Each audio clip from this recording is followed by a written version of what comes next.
Գևորգ Պապոյանը մի քանի անգամ ձայնային հաղորդագրությամբ վստահեցրել է գյուղացիներին, թե հոկտեմբերին կառավարության որոշմամբ 100%-ով փոխհատուցվել են մայիսի 14-ի աղետալի կարկուտի վնասները։ Էսի նկարը ուղարկել են Պապոյանի սրանք էս բաները ու էսա իրա ասածը որ ասում է որ մենք փոխանցել ենք դեռ փոխհատուցում արել ենք։ Բարև ձեզ Արմեն ջան, բոլոր գումարները փոխանցված են մարզպետարաններ եւ համայնքապետարաններ նախարարության կողմից։ Իրանք արդեն պետքա ձեզ տան բոլոր գումարները, ընդ որում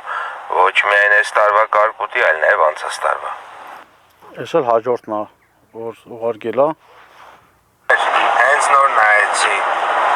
Ուրեմն 49 համայնքից փոխանցված է 36-ը ամբողջությամբ։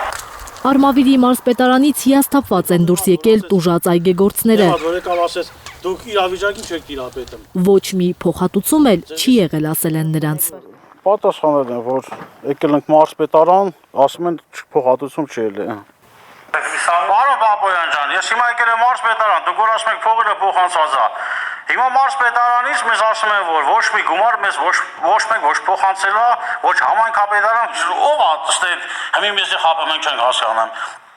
Ասենք դու չլենք հիմի սա ռայոնով բռնենք, հլենք ճամփեգը փակենք, ասենք չպետք է պարտադիր Պապոյանը գազդե։ Հայլուրին եւս Արմավիրի մարզպետարանի գյուղատնտեսության եւ շրջակա միջավայրի պահպանության վարչության պետ Արթուր Այվազյանը հաստատեց. կարգտահարության փոխհատուցում չեն ստացել։ Մարզպետի աշխատակազմին գումարներ չեն փոխանցել այդ նպատակով։ Գյուղացիները փոշմանել են, որ 2021-ին Նալբանդյանի 80%-ը հավատացել ու ձայն է տվել քաղաքացիական պայմանագրին։ Այսօր անպաշտպան վիճակում է հայտնվել գյուղացին հարկերի, տուրքերի մեջ խրված։ Դեկտեմբերից էս արդեն վերջն է գալի, պետք է պարտադիր հողի ջրի հարկերը տանք։ Եթե չտանք, մտնում ենք հարկադիր, ու չենք կարող տանք։ Այդ գոնե որ փոխանցան, այդ գոնե հողի ջրի հարկ գոնե, այդ հողի ջրի հարգանց չի որ մեզի ապրելու այդ միջոց է։